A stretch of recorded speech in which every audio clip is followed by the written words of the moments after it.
Hi, everybody. You're back at the Faculty Factory podcast, and I'm Kim Skorupski here at Hopkins, and I'm looking at our two guests, Dr. Cheri Lemieux Spiegel and Dr. Paul Fitzgerald. Cheri and Paul, hi. Hey, Kim. Hi, Kim. How are you? Great. I'm so happy you're here. And let me tell you who Dr. Cheri Lemieux Spiegel is and who Dr. Paul Fitzgerald is. Cheri is a professor of English, and Paul is a professor of biology. They're both at the Northern Virginia Community College, and they run this fabulous center called the Annandale Center for Contemplative Practice. I'm going to spell Annandale for you. Annandale, the Annandale Center for Contemplative Practice. And another really cool website you have to check out that maybe Cheri will talk about, thismostunbelievable.life.com. Thismostunbelievable.life.com. Now, the topic today is nonviolent communication. And how did we get to Dr. Cheri and Dr. Paul? By our friend, Miss Heather Broad. Heather Broad is a coach, friend, colleague of mine who used to be at The Ohio State University. And she and I, you've heard me talk about her in the podcast before. We developed last year the Hopkins Career Development Coaching Camp for mid-career women. We're doing it for the second time, coming up in a couple months. She's fabulous. She and I are writing a book together. And Heather said, Kim, oh my gosh, nonviolent communication. You got to get Cheri and Paul. They're the bee's knees. They're right down the street from us. I'm in Baltimore. They're in Virginia. And so we're going to learn a lot from them. And let me just read this one sentence. I love this from the website. The Annandale Center for Contemplative Practice assists faculty, staff, and students in bringing a mindful, nonviolent perspective to their personal and professional experiences. We need this in our lives. So thank you both for being here. Cheri, Paul, bring it to us. All right. Great. Well, thanks for having us, Kim. We're happy to talk. It's very good to be here. Yeah, so we thought we would do a little bit of a chat through of what we do at the Annandale Center for Contemplative Practice and sort of why it exists in the first place, but also just really talk about how we got to doing this work and why nonviolent communication in particular has become so central to the work that we do as faculty and as colleagues. And I think it's really changed the way, even just the way that Paul and I communicate with each other. So we thought we'd do a little primer on NVC, nonviolent communication, and then talk about what it's doing for us at the college. So, Paul, where do you want to start with NVC? I guess I would probably start with how we did get started on it. And Cheri and I have known each other for a few years now. We both go back at the college 10, 15 years almost, but we've only really started hanging out with each other for the last 4 or 5. And, that's a whole other story in and of itself. But, kind of somewhere in the mix of that, sort of soon after we started to work together, Cheri got a what was it? A grant? It was an award. A fellowship. Yeah, a fellowship to study nonviolent communication. And so she kind of went down this path of it as a way to communicate with others, communicate with students, communicate with colleagues. And it turns out it's like communicate with anyone. It goes home with you. We can actually talk with ourselves in a more nonviolent way. And if we can do that, then, that's ultimately a gateway for self-compassion anywhere that you are. And so it started with that. It started with the Lozer Savkar Fellowship that Cheri got a few years ago. When was that, Cheri? 2019? 2019, yeah. Mm-hmm. Well, this speaks to the value of diversity in its broadest sense. I love that I'm looking at Dr. Spiegel, English, Dr. Fitzgerald, biology. My background, Kim, is sociology and gerontology. We're talking about faculty development. Isn't this a beautiful example of bringing people together from all diverse fields and backgrounds and working together to find solutions for common problems that we all in our institutions struggle with: professional misconduct and recent political events that have kind of raised the temperature on behavior and changed expectations for behavior and microaggressions. We've been talking about so many of these things, and you kind of know it when you see it, but sometimes you don't. And people's, I just was on the phone earlier before we started recording today with someone who's having a problem with a faculty member. And this faculty member is brilliant, of course, does great work, but doesn't realize the impact of his words and thinks, I didn't mean that. I had no intent. What are you talking? I thought it was funny. I didn't mean, that's not where I was going with. So it just happens all the time. And we need to learn more about what you're doing, because I think that will help us understand like parameters and how the impact of our words affects other people and behavior. So I think this is so timely. Yeah, that's great. Especially because like intent versus impact is such an important conversation.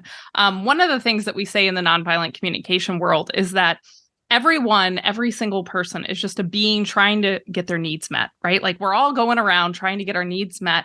And so, when you think about that faculty member who's having trouble connecting and is like, oh, well, that's not what I meant. That faculty member's thinking about a particular need, maybe not even thinking about it overtly, but there's a particular need they're trying to reach. And then for their audience, there's another kind of need that person has. And so they're clashing. And so one of the things that we really get into is the fact that needs clash, but people, we're all a lot more common and more similar than we think, because we all have the same basic universal needs, which is always really interesting to me, because I always make this joke that a universal need is not for Paul to bring me chocolate. I would love that to be a universal need, but it's not. Apparently, that's a strategy to meet a need. So alas. Alas, I love how we've woven in chocolate to this. This is wonderful. Continue. Now I'm hungry. Thank you. Yeah. And occasionally I do bring chocolate though. So it's a strategy for me too. Yeah. It helps. I think it's a different episode, because I believe there is a need, but again, we will divert that. Yeah. With students, when we talk to students a lot, one of the first things that they think about when they think about the things they really need is their cell phone. Mm-hmm.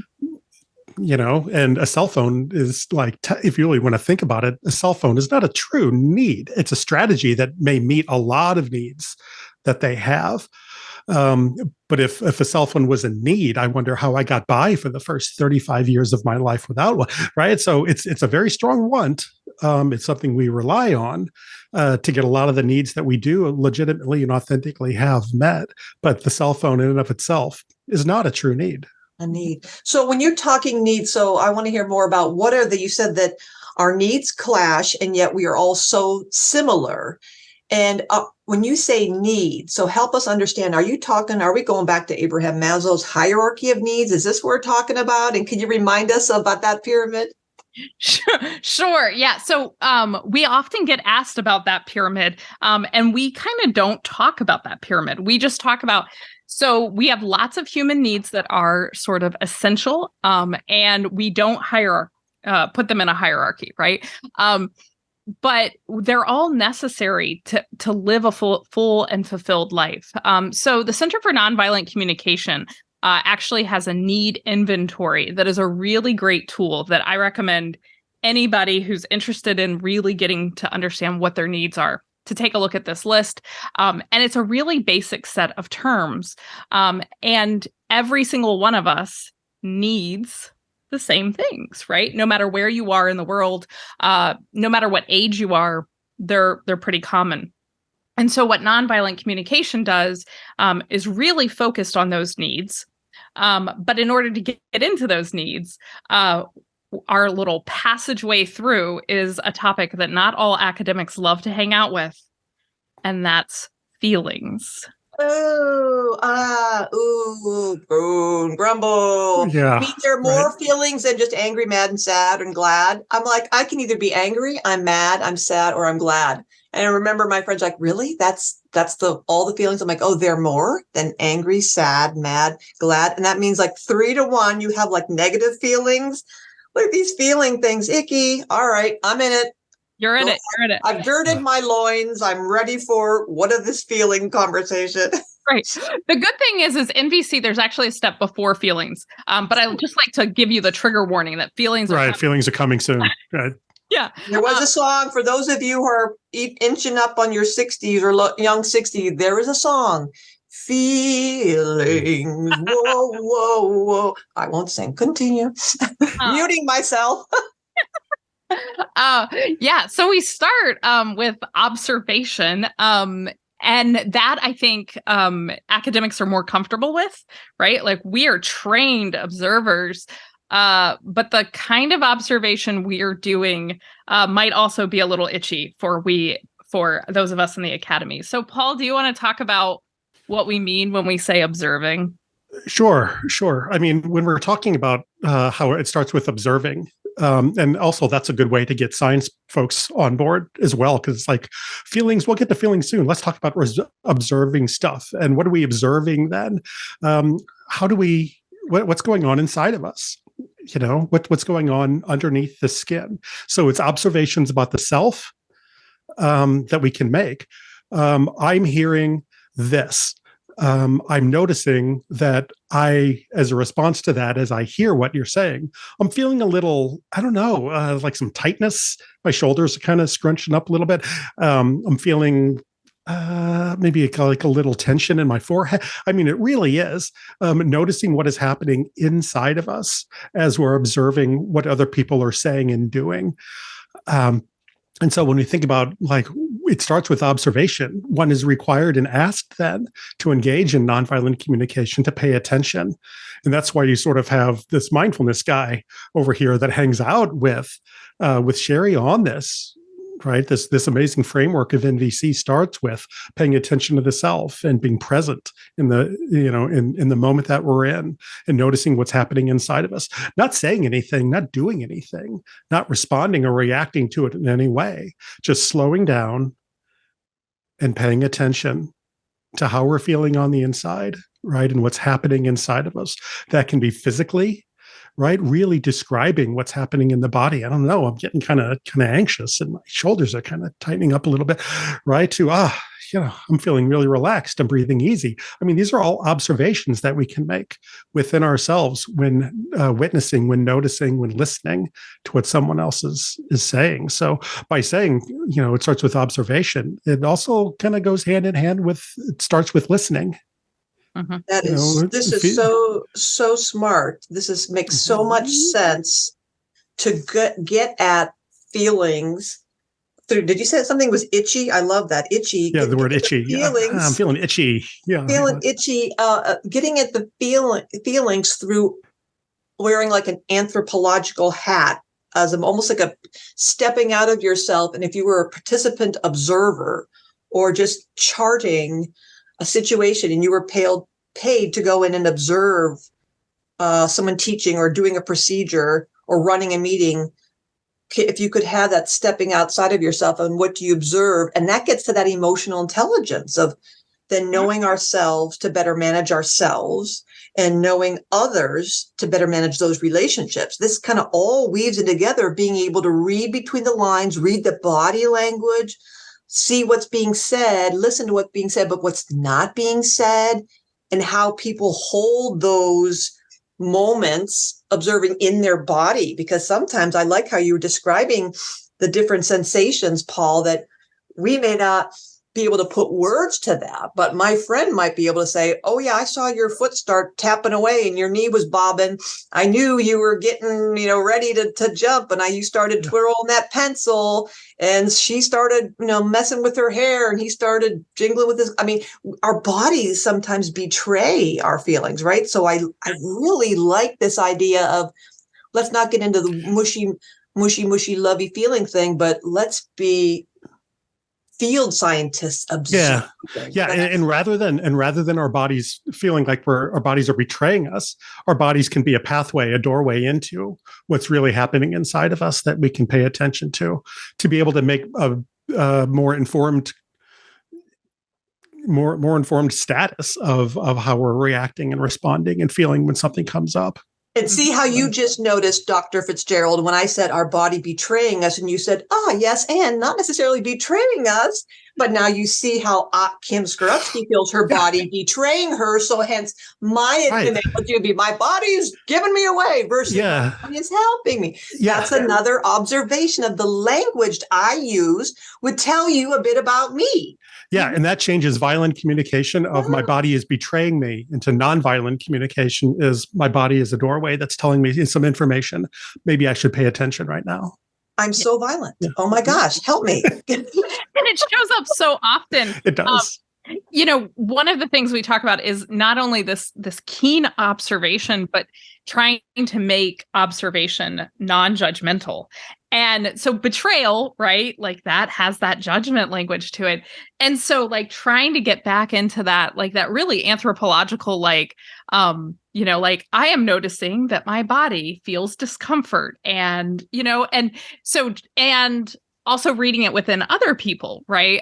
So not the person angrily walked into my office with a bone to pick, but instead, like, I'm noticing that this person walked in with a great amount of speed and they're talking very fast and, I'm wondering how they're feeling. And I suspect underneath those feelings, there are some specific pressing needs. And the speed is giving way to the urgency of those needs instead of they're angry and now they're going to be rude to me. That to me, the two fundamentals of coaching when I got my coaching certification was being curious and non-judgmental. Mm-hmm. So you just kind of hit on both of this. It's almost like wearing a coaching hat. So maybe if those of us who are like new to nonviolent communication and trying to be less judging about our own selves, Kim Skorupski, and that you would be pretend we're a coach and say, okay, if I were a coach, how would I be non-judgmental and curious about myself? And how might I be curious and non-judgmental about this relationship or this meeting or this team or these students? So that mindset framework or that lens changes the way probably our kind of gut reaction or instinct might immediately go to pattern, seeking, anger, violence, danger, warning, versus, that's curious. I'm noticing that I want to punch somebody. Where did that come from? Yeah, I mean, if we did a show of hands, who right now, has ever felt like punching someone, we would all raise our hands. It's like, absolutely. I don't want to speak for Cheri, but I suspect both of us, I mean, we sort of know this. We have not exercised judgment of self from our bodies at all. I mean, we still have this, it's part of the human condition is to like do a little bit of self-judgment. However, this has given us a framework that's like, is that really true though? That's one way of describing what's inside of me. And that's a little judgy. Is there something else that I can say about this or another different place that I can go that maybe is a little kinder to myself and not quite so judgmental? Yeah. I mean, you're right. We all do it. Get any of us behind the wheel of a car. So if you're thinking, not me. Yeah. Oh, really? Get in your car and then talk about all the idiots and morons and maniacs, right? There, everybody is. We're all judgy and critical and, not at all curious about, boy, I wonder why he's in such a hurry. I've had to change my mindset. Oh, he must have to go potty really badly from what I used to think before. What a maniac. And now I'm like, oh, poor guy's got to go potty. Yeah. And it's so funny how like it's almost fun to come up with the more charitable narratives, like once you get in the habit of it. But it does sort of require this frame shift. And I love, Kim, that you were talking about like the judging versus the curious, because that's such an important, those two terms are so important in NVC. So Marshall Rosenberg, who created the nonviolent communication framework in the beginning, he used to talk about these two little kind of animal sidekicks to NVC. And one was the judging jackal, and we all have a judging jackal. And then the other is the curious giraffe or the guessing giraffe. So the idea being that, giraffes have these big, huge hearts so that they can pump all that blood all the way up to their brains. So they have big hearts, so they're curious and generous. And then the jackal is sort of more on edge and more judgy. And one of the things that I think is really fascinating in whenever I work with folks new to NVC, the first thing they do is they identify the jackal as the bad one and the giraffe as the good one. But we all have both. And so I think the key is to be generous and loving to our jackal, who keeps us safe because the world isn't always nonviolent and safe.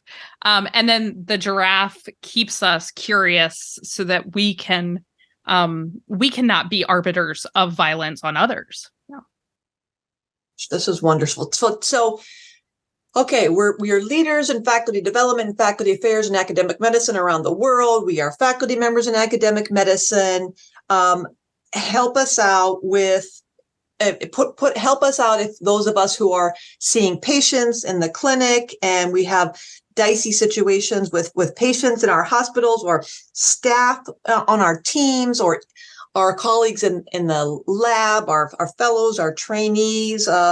Where does this, can you give us an example of how you might intervene in a scenario to equip us to not, to use that mindful presence of being non-judgmental and curious? Yeah. Sure. I think we could both say some things about that. I think if the way that I would bring the mindful presence into it is when we feel this way, when we're interacting with others, when we're in a challenging situation and we know that things are getting kind of tense and we're constantly sort of go nonstop. Let's all just pause for a minute. Let's just take a minute, take a breath, make sure that we're both seeing ourselves and everybody else around us as actual people that are on this earth together with us. And we can start from there. Let's all stop and take a breath. You know, not everything always has to be such a rush. If we feels like that we have a huge amount of stuff we have to do, oftentimes that is true. When we sometimes act very, very quickly and reactively in situations like that, sometimes I like to say this, we're blessed because we get to do it a couple of times because we never necessarily get it right. If we slow down, take a breath, kind of reestablish partnership with those around us, we can do it effectively, very effectively and responsively, and much more efficiently if we all just take a second. Cheri and I do, believe it or not, have disagreement on occasion. What people sometimes, when we talk about this, what we'll say to them is that our conversations, since we've developed this framework, have become very, very slow. That being said, we usually have them one time. Mm-hmm. So, all right, Paul, you've hit on something that is one of the fundamental, classic, always perennial issues for faculty. I'm sure any adult these days is time. Yep. I don't have time to build relationships. I don't have time to pause and explain why this is important for the umpteenth time.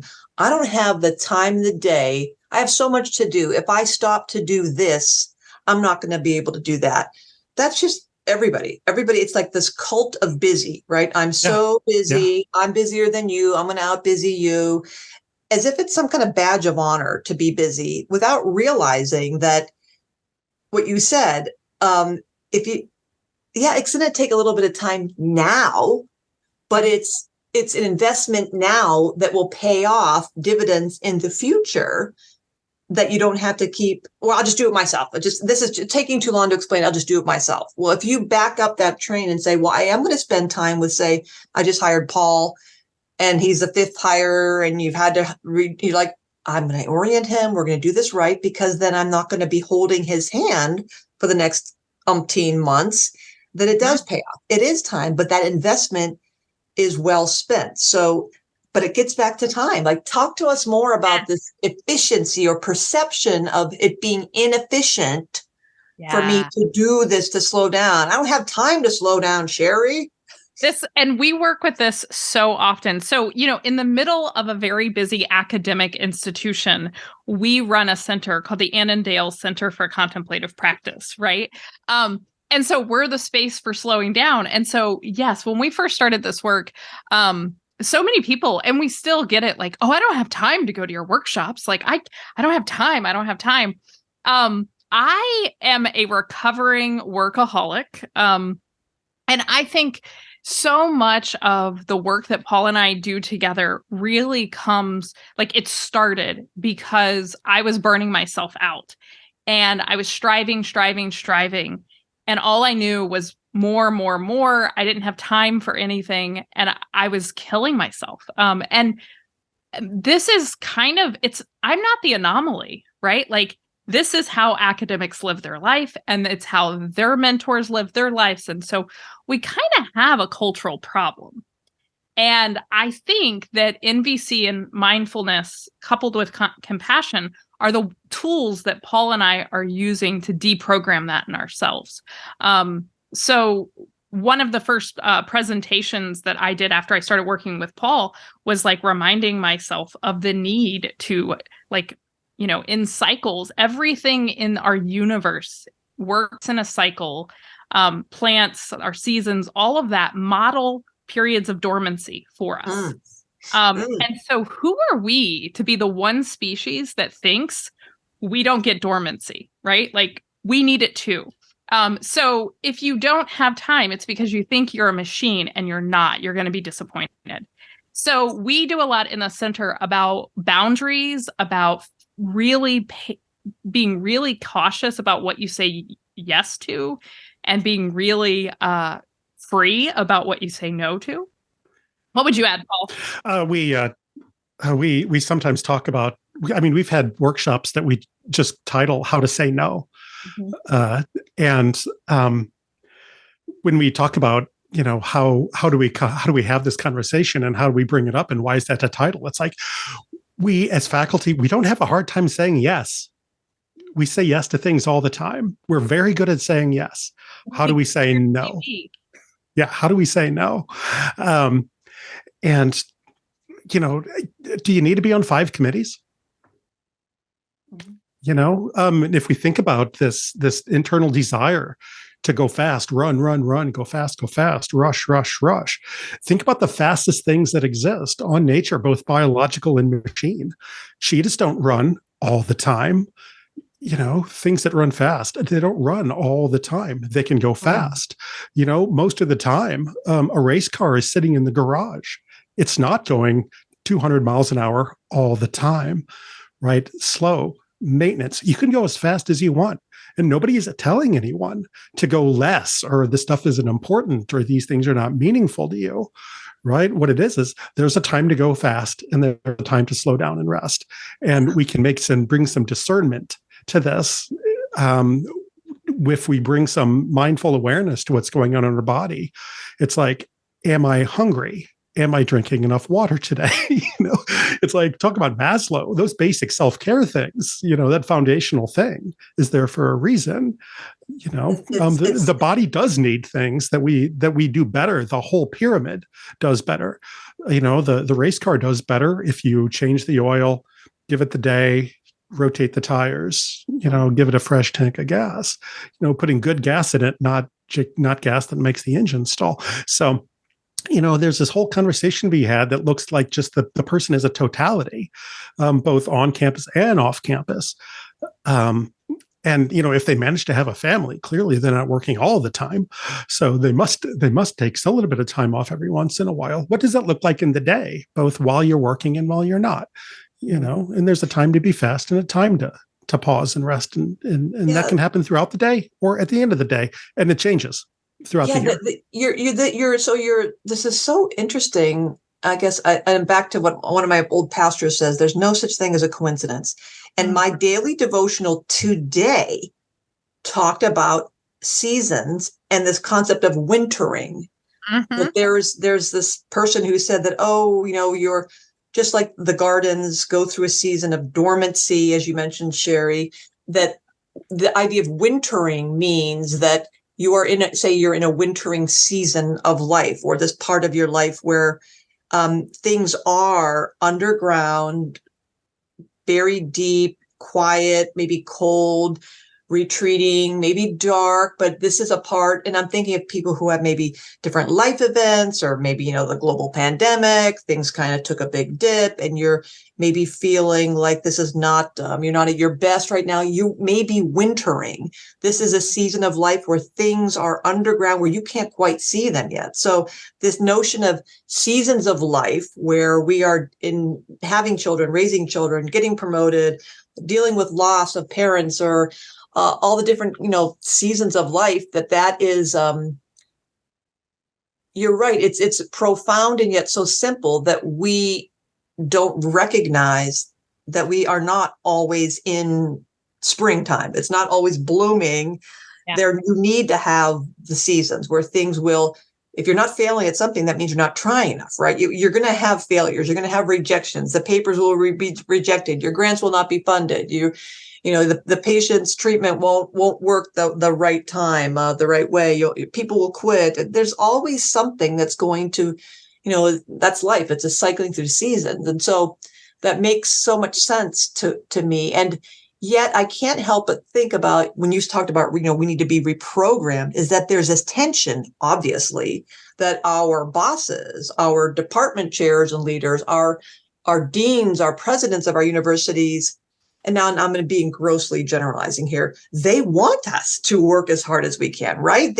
Especially if you're a clinician, they want you generating as much RVUs as possible, relative value units. Your annual review is going to be, what have you done for us lately?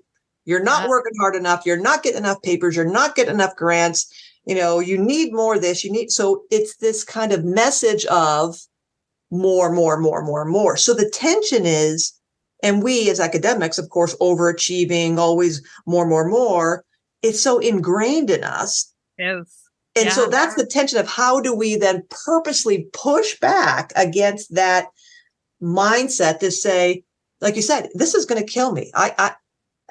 We always tell our faculty members, this is, academia is not a sprint. It's not a marathon. It's a marathon with no end. There is no end to this marathon. It's not going to stop.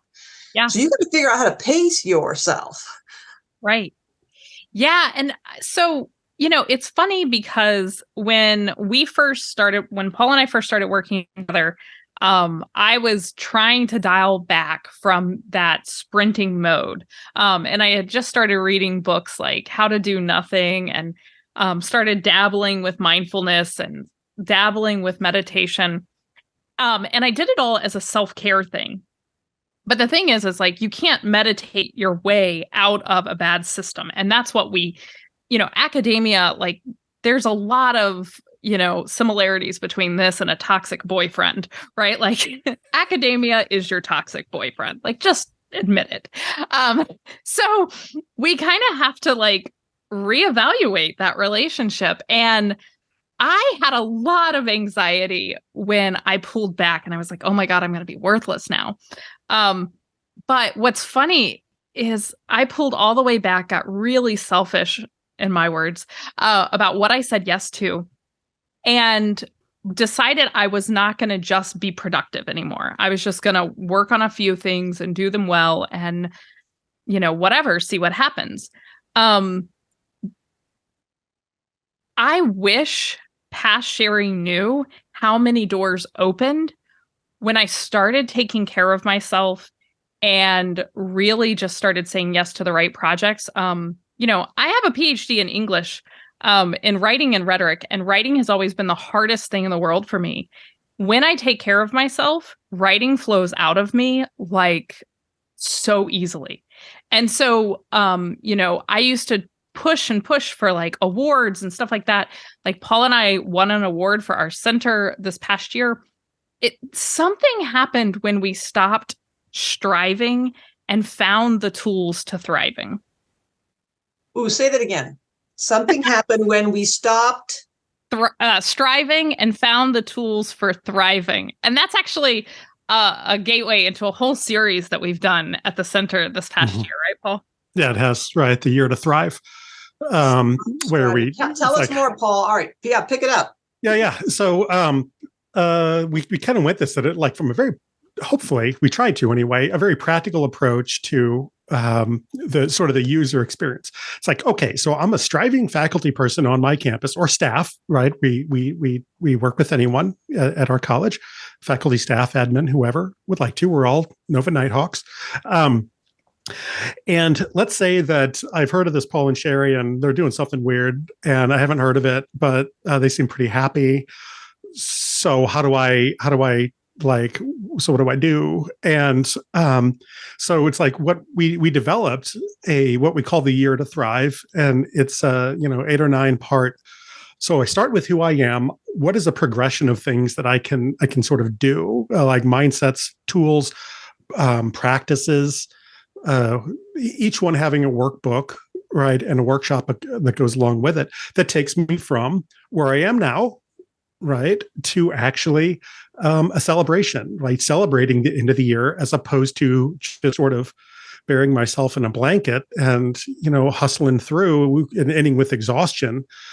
And we sort of got a little bit of inspiration from this, just sort of by witnessing like end of year parties on college campuses. How joyful are they? I mean, you had a bunch of exhausted people together, to try to celebrate the end of the year. They all just want to go home and have a nice meal and watch some Netflix. It's like, it's hard to muster a lot of enthusiastic energy in May, right? When finals need to be graded and everything like that. What do you mean in the year with the celebration? It's like, yeah, how do you thrive during the year as opposed to strive to get to May?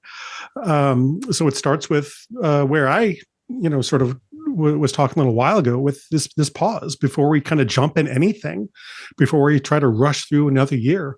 Let's just like take a minute. Let's practice the tools of pausing. So you say pause, what does that really mean? What does that look like? What is the framework? What are some resources?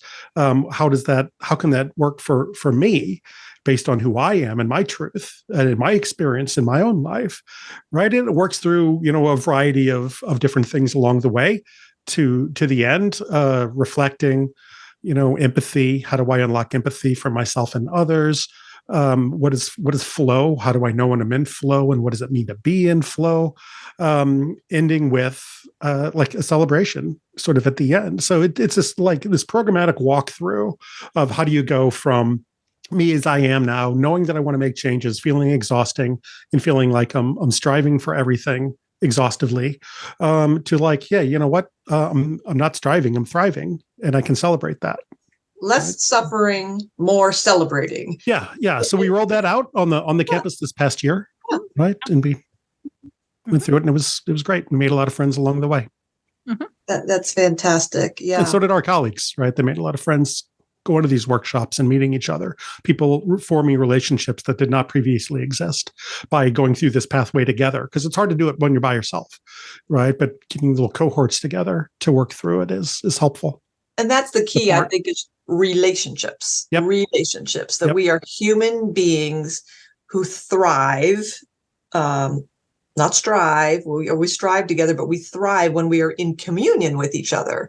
Yes. So I think, and that's the basis of all leadership programs that I'm aware of. Every book, if you get down to it, a good leader is about building relationships. Good teams are about building relationships. Good, successful companies, building relationships. Good customer relations, building relationships. So that's when we are our best. And when we are so focused on the striving and the suffering and the saying, yes, yes, yes, yes, yes, and we're spinning like tops, all ends of us are on fire, burning out, exhausted, nothing we do is good. Like you said, Cheri, when you are fueled and rested and relaxed, the words come. They come easily because why? Because our ground is fertile. We have, prepared the soil during our wintering time, and now we are in full bloom because we put into the soil what was needed. I love these garden metaphors. So it makes so much sense that when we just and then that's the irony too, I guess, back to that tension idea, is that we think, if we can't even wrap our heads around the fact that, wait a minute, if I slow down, I'll get faster. Is that what you're saying to me? If I slow down, I'll get better. And there are probably some fitness coaches, and if we had a physiologist listening to this or on the show, they'd say there's probably actually, and I know there are because I've seen YouTubes of you want runners to be faster.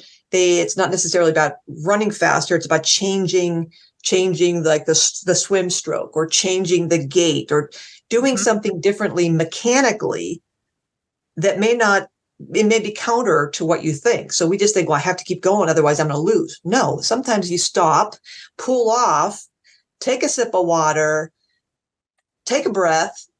Now you're going to be fat. You might end that race faster because you pause to think and breathe and recharge and hydrate. So it's the same kind of a thing, right? Or similar. Yeah, absolutely. Well, and I think sometimes when you're pausing, you start to pay attention to, like, is this even the road I want to be on? Right. Like, maybe it's a different road. My background is in rhetoric and writing. My dissertation work was actually on what I called guerrilla rhetoric, which is like a very violent metaphor, right? So part of my path has been totally like walking away from guerrilla imagery and moving towards this nonviolence. And part of what that has led me to is just understanding how much, like, I had just bought into so many of these myths that, like, we're competing for resources and scarcity.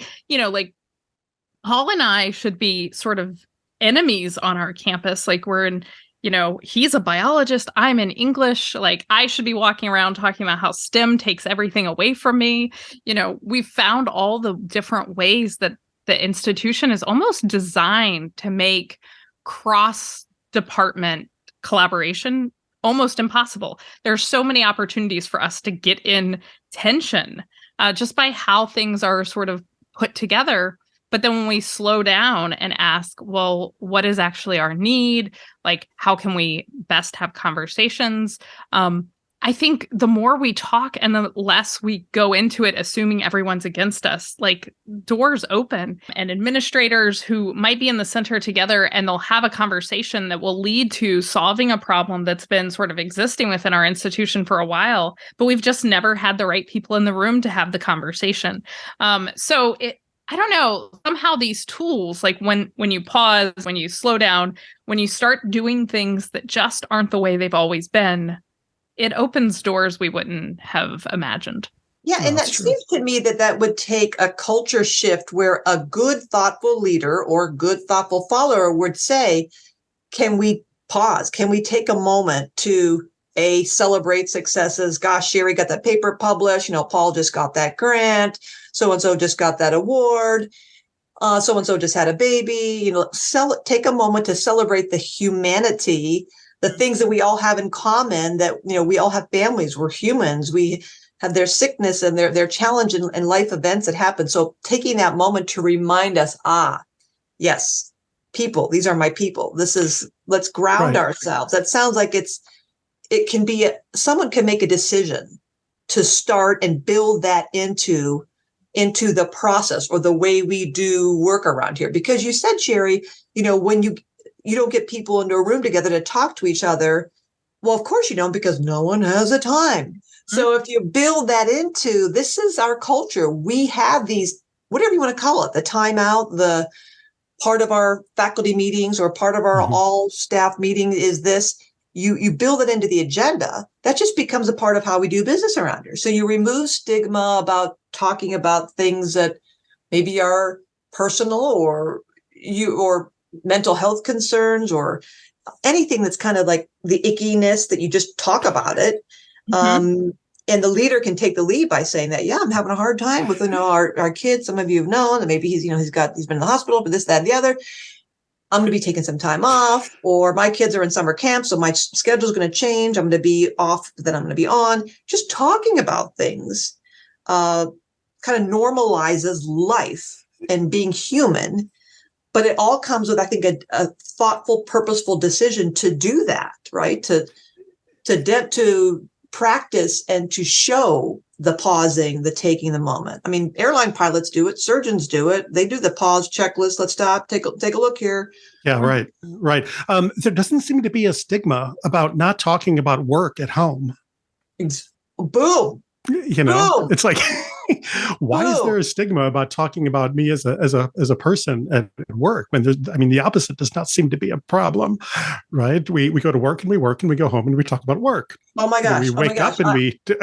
I need a moment to see that playing out in my head. Can you imagine us going home, going, "Oh my gosh, today at work, Cheri," and everybody and everybody home go, "Oh, yeah, it's not appropriate to talk about work in a home space." Oh my gosh, you're talking about work. Ew. Oh my gosh. Oh, weird. Awkward. No. You're right. How come that's not bi-directional? Wait a minute. No, it's not. No, it's not. So yeah. But that's something that we sort of bring upon ourselves, though. I mean, it's like my coworkers, I don't want to hear about my problems, so I'm just going to, buckle down and do my job. And my poor family that I live with at home is going to catch the brunt end of that when I get home. It's like we want to show up best for our colleagues at work in a workspace. Not despite, but oftentimes at the expense of the people that I love, who I have a life with at home outside of the workspace. And so it's this, I don't want to overuse the word balance or anything like that, but if we're going to talk about work at home, I think we get to talk about the things that affect us as humans at work. And so there are ways to do that. That are better than neutral. I mean, they're positively productive because, Kimberly, earlier you were talking about, I don't have time to, form all these new relationships and all this kind of stuff at work. You're already in relationship with people that you work with. You don't have to. Hello? Yeah, you don't have to. Newsflash. You have a lot of relationships. This is a decision on how do you want that relationship to go? How do you want that relationship to go? Is this relationship that I already have going to be more productive, positive, easier, more beneficial, more nutritious, so to speak, if I put a little time in energy and a little bit of intention into that being a kind one. And kind does not mean like easy or a pushover. No means no. Mm-hmm. I'm sorry, but I don't have it currently on my schedule or my time to do that. If you'd like to think about things that we could take off of my calendar so I can put that on there, I'd be happy to chat. When does next week work for you? Right. It gets down to that. So I'm really kind of stuck on that. We are already in relationships. So those of us who that compassion that, Cheri was talking about earlier, it goes both ways. So when we go home, I'm still stuck in that because my mind was blown and I got to go back and pick up pieces of my mind that you blew out of my head. But so, at home, we have the compassion and the empathy of, oh, mom, oh, dad, oh, sweetie. Yeah. So-and-so again. We have that level of understanding at home. So flip it at work. It seems obvious that we should have the same level of compassion and empathy at work for when people are going, oh my gosh, my mom is sick and my dad's in the hospital and they're over in India and then my child is this. And oh my gosh, it's the same level of compassion that should swing both ways.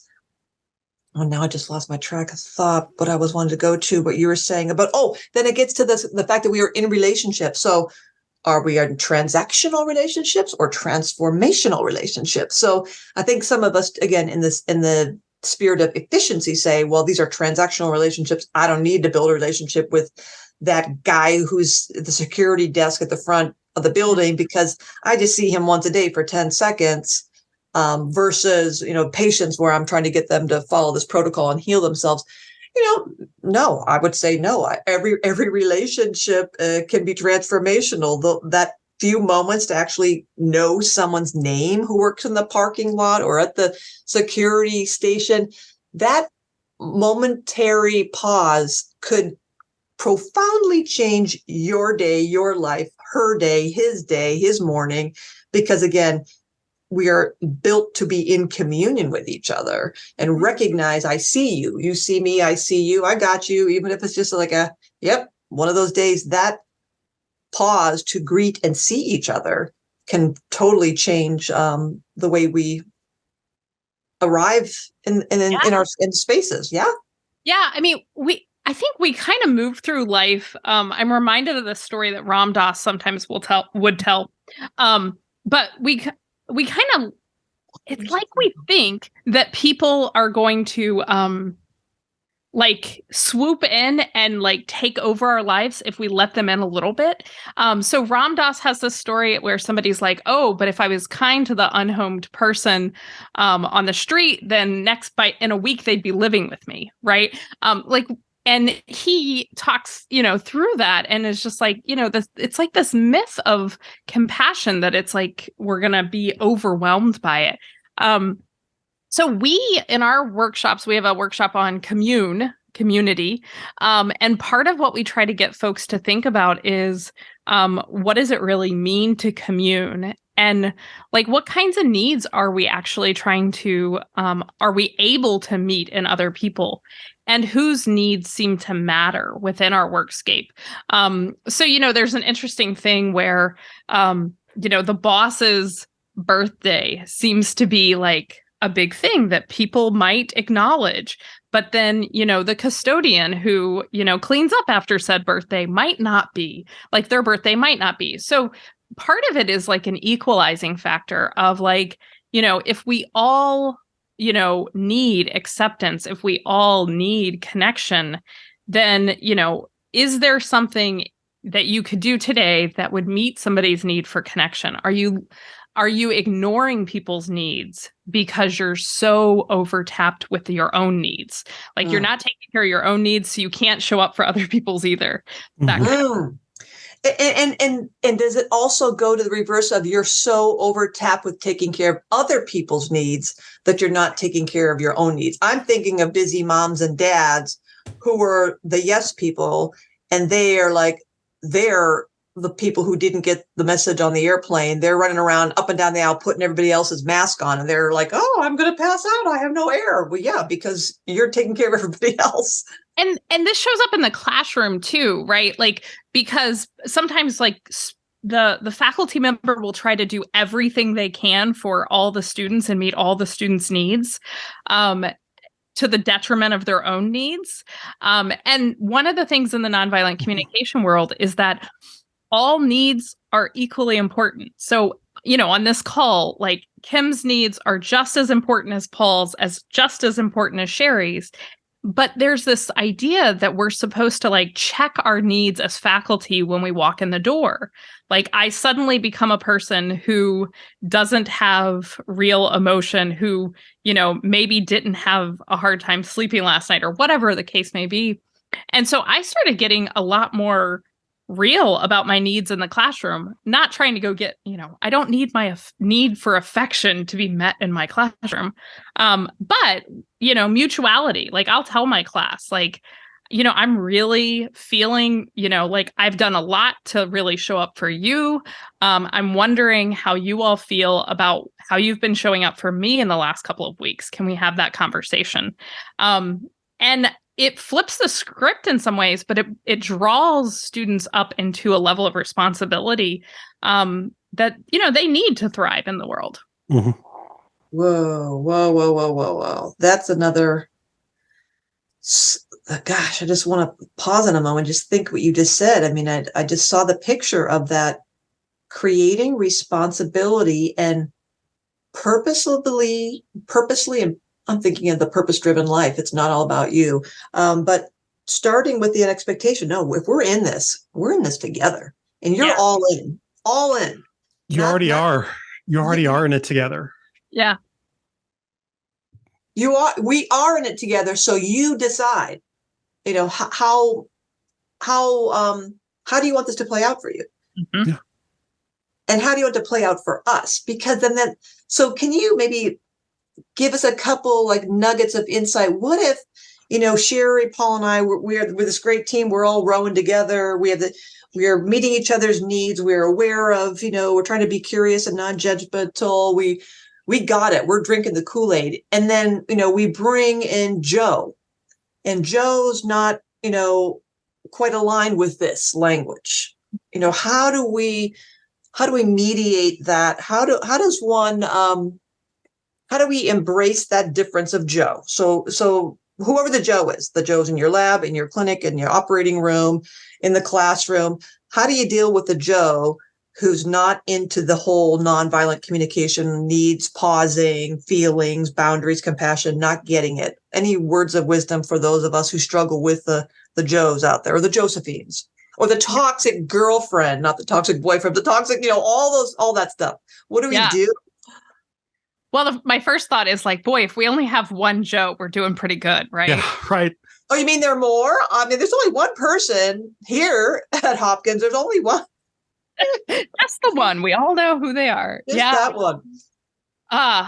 That's such a great question. I think Paul and I have navigated a lot of spaces together where, even within workshops where we're teaching NVC, sometimes, there's somebody who pops up and is like just that really challenging persona to be with. And we talk about this in our commune workshop as well. I think the first starting place for me a lot of times is trying to identify what need is Joe trying to meet. Because everything in Joe's behavior, Josephina or whoever, like they're trying to meet a need. And so a lot of times if I can identify what is the need, then I can start trying to figure out, is there a request I can make of Joe that would help Joe work within this team in a way that would help the team thrive? And so to figure that out, we kind of move through all 4 steps of the NVC framework, right? So it's like observing, like, oh, I'm observing that as he comes into the scene, he disrupts things. I'm noticing maybe Joe's feelings are like this. Maybe, when we're working with Joe, I notice these feelings in Kim. And then try to identify, like, does Kim have some unmet needs? Are Joe's needs unmet? And then what request? Request is the last part of NVC. So trying to identify not just like, oh, there's Joe again, but instead, what need is he trying to meet? And how can we as a team navigate that need? What would you add, Paul? I was going to say, I mean, there's clearly some things that's going on within Joe that are very, very important to him. In that, one of the helpful things for the rest of the group would be to, ask some questions of Joe, which by and large of itself, or Josephina, will invite him in to the preferred way of communicating with each other in the group that we're in.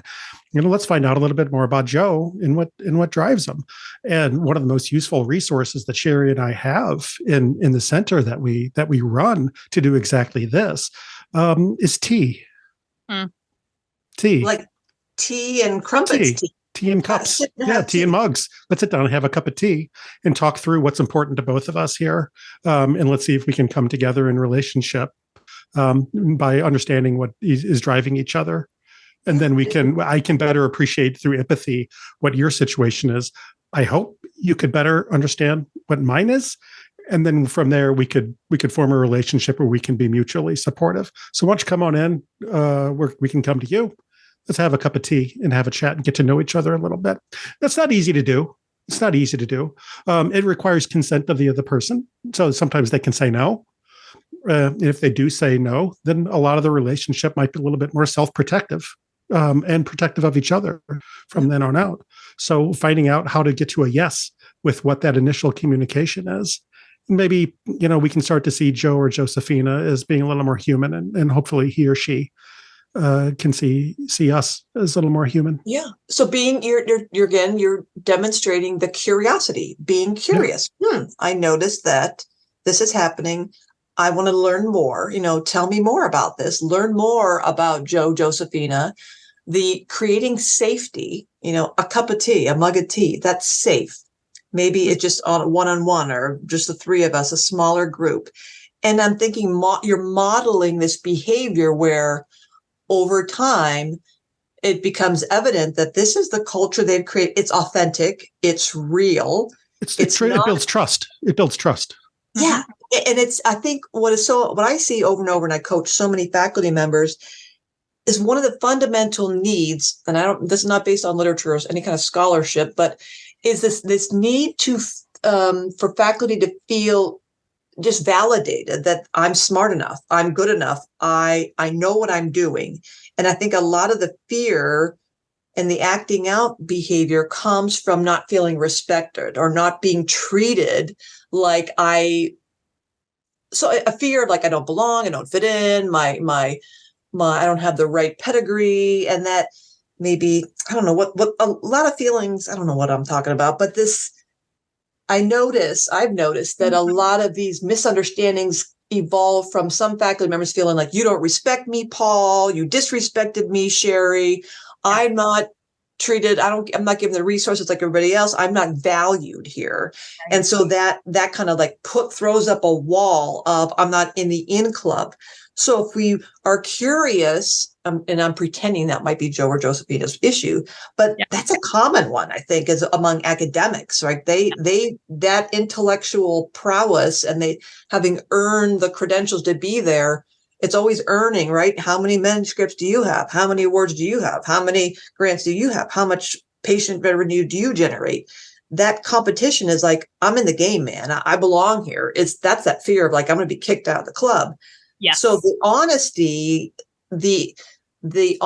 of showing in a group, wherever your community is like, oh, I messed up. I got that paper was rejected again, or that grant got triaged. It wasn't even scored, or, oh my gosh, the patient, dropped off and didn't come in for the thing. And, I just, I said the wrong thing in the classroom today and I put my foot in my mouth. That like, whoa, that's a culture here. They're real. Yeah. That sets up safety and trust. And part of that nurtures that kind of nonviolent way of being, right? Yeah. Well, and I think part of what you're touching there is like, I definitely, when we're working with academics, there's often that need to be seen and to be heard and to belong. And there are so many things that we've gone through to become academics where this idea of belonging really has been in jeopardy. And for a lot of us, it still is. Like, Paul and I have the luxury of being full professor and all of that comes with that. But for our colleagues who haven't, gotten there, that sense of belonging is still sort of tenuous. And so, I think when we don't feel like we belong, then everything else falls apart. And so one of the things that sometimes happens is if people don't have strong strategies for meeting their needs outside of academia, then those unmet needs come with them to work, right? And so it could be that Joe has a lot to work out and is trying to get his need to belong and to be heard met at work, right? But, sometimes, we have had times where we could identify the need of the other party and the space of our meeting just isn't the place where that need is going to get met. And that is also where we've gone back to the pause strategy. I remember a time that Paul and I were on a call and there was a person who was very, very discouraged. And the way that discouraged feeling and frustrated feeling was coming out was that this person was being pretty antagonistic towards anything Paul said. And that's like a red flag for Cheri land. Like if you're mean to Paul, like the gloves come off, like, I mean, in a very nonviolent way. But so I remember in that meeting saying, hang on, can we all just take a pause for a second? And then that person kept talking. And I was like, yeah, I'm just going to need us just to take a pause. Can we take a pause? And so once we got into that pause, I was just like, I'm just so disappointed. I'm not sure this collaboration is going to work because I came to it needing this and what I'm seeing is this. So maybe this just isn't the way to go. And as soon as that person had been invited to pause and then had been kind of held accountable for how they were making how their actions were impacting the group and the fact that the collaboration was about to dissolve, things changed. Well, what do you say? I love that. That, right. Again, holding people accountable to, and like you said, with the students, there's a responsibility there. We are in relationship and this is how we're going to do this relationship. These are our expectations for behavior. We have certain guidelines for civility and justice and equity. And this is what it's going to look like. And I call foul.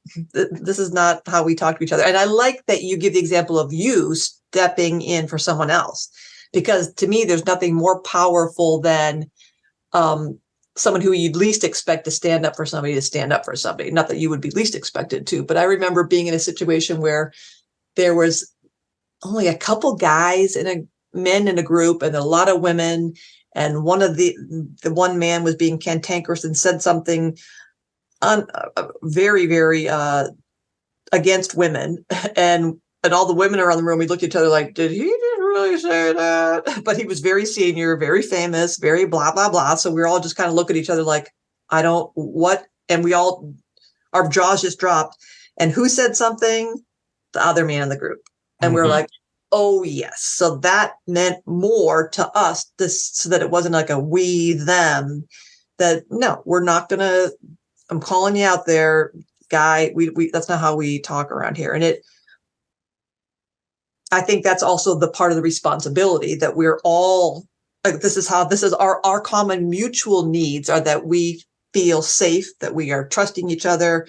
We hold each other and ourselves accountable. And no, we've all signed up for this. So that's, to me, very, very powerful. May it be so. May it be so. Yeah, may it be so. What were the 4 components of the nonviolent communication framework? Observing or noticing. The second was identifying feelings, and then needs, and then requests. Exactly. Yep. Observing or noticing, identifying the feelings, noticing the needs or figuring out the needs, and then putting the request out. Okay. Right. Exactly. That's it. Those feelings point to the needs. And so it's like a little, feelings do have a purpose, right? Yeah. They point right to those needs. And then once you get to the request, that's where it gets good. And then, and you just demonstrated that when you had that scenario with that guy, that crunchy guy who, you said, I'm noticing something, I'm feeling this makes me uncomfortable. And then noticing or saying the group's needs and his needs was obviously to be like the boss guy. And maybe the request is maybe we're going to not go further in this collaboration. I'd ask that we did not do this, or ask that we change that model work there for him to go, whoa. Consequences, because there are consequences for our behavior, either in the moment or delayed, but there will be consequences. Because I'm imagining, had you let that kind of bad behavior continue, because you're like, well, this is important collaboration, there's a lot of money in the line, we just got to put up with it, because she's famous and, that's just the way she is, we all just kind of ignore her. That sets up kind of this toxicity that you think, well, if they're tolerating that, what else are they going to tolerate? And they really don't care about us because it's all about the money or the project or the brand or, whatever. We could see how that plays out. So, yeah. Yeah. Yeah. That my father has always had this saying of like, don't accept unacceptable behavior. And I think it comes down to that. There's no one gets paid enough to accept abuse. So we don't do it. Don't accept. There it is. There it is. Well, Dr. Nothing to say after that. So nothing to say. Don't accept unacceptable behavior. Yeah. There it is. Dr. Cheri Lemieux, Spiegel, Dr. Paul Fitzgerald. Right. And check out this most unbelievable life. We didn't get a really chance to talk there, but this mostounbelievable.life.com. I just pulled it up. It's what if compassion, mindful awareness, and connection are the ultimate tools for an unbelievable life. A fantastic portfolio of workshops, their own podcast, resources. You got to go check it out. And also, please do check out the Annandale Center for Contemplative Practice. I said contemplative, but I noticed we go both ways on it. Yeah, we say both ourselves. It's fine. Either way. But notice me noticing. I'm noticing things. So very, very fortunate. Northern Virginia Community College. Wow, Dr. Spiegel, Dr. Fitzgerald. I'll leave a parting comment to one or both of you, and thank you so much for nonviolent communication. This has been a wonderful conversation. I think Paul gets the mic drop today. Oh, do I? You do. I think you do. It's going to be okay. Everybody, it's just going to be okay. If things are hard, it's going to be okay. We can do it together and it's going to be fine. And there you have it. Thanks, everybody, for being on the Faculty Factory podcast. Thank you, Heather Broe, for bringing us Dr. Spiegel and Dr. Fitzgerald. If you know someone who should be on this podcast, and it might be you, please reach out to us, and we'd love to have you on the program. Thanks, everybody. See you next time on the podcast. Hi, everyone. It's Kim Skorupski in the Faculty Factory. Just a big thank you for being a part of this vibrant international community where we all share our tools to build academic leaders. Did you know that the Faculty Factory podcast, for almost 5 years now, dropping episodes every Friday, has had almost 70,000 downloads and YouTube listeners from 84 countries? We're waiting to learn from you. Would you please shoot me an email so that we can record your episode? Or maybe you'd like to sponsor someone else to be on the podcast? Our email address is facultyfactorykim@gmail.com. The address at Hopkins here is K Skorupski. That's KSKARUPSKI @jhmi.edu. And yes, all the episodes on the Faculty Factory podcast are also on our YouTube channel. We have a YouTube channel, and the YouTube channel is sorted into buckets for your easy viewing. Let me look at these buckets and tell you what they are. Discussions with deans, communication, general faculty development podcasts and interviews, promotion and tenure, reunion episodes from great speakers from the past and guests from the past, the habits and hacks from Hopkins. We recorded that during COVID when we were all kind of hunkered down. Self-awareness and self-management, leadership, networking, research and scholarship, and mentoring and coaching. So again, that's on the YouTube channel. Then did you also know that the facultyfactory.org website has drawn almost 37,000 visits from users in 122 countries? If you go to facultyfactory.org, we've put together a lot of resources for everyone to share. Not only will you see the podcast, but under resources, we have coaching resources. We have our ebooks. We have all the institutions. Yes, if you're listening from any other institution, any school of medicine in North America, your institution is listed there under resources with a link to your Office of Faculty Development or Faculty Affairs. If we have the wrong address, give us an update, but that's a really neat way of seeing all the schools in North America.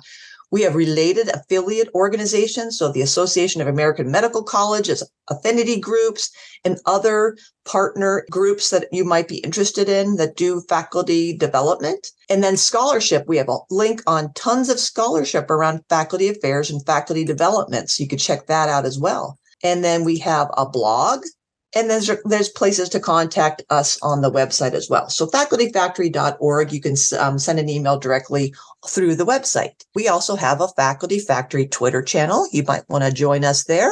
And then we have 2 free ebooks. We're working on the third, spoiler alert, but 2 free ebooks you can send to all your colleagues, friends, faculty members, learners, trainees. One is called the Snippets for Success. That's all of you around the country who shared your tips and tricks for being successful in academic medicine. That's a free ebook sitting there waiting to be downloaded. As well as, again, during COVID, we did habits and hacks from faculty members here in Hopkins. They shared their wisdom around how they built their careers, how they overcame certain hurdles and challenges.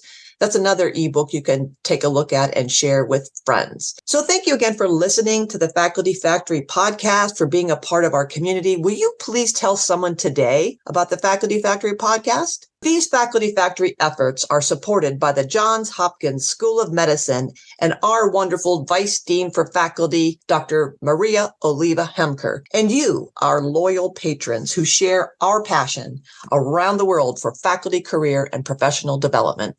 Thanks, everybody.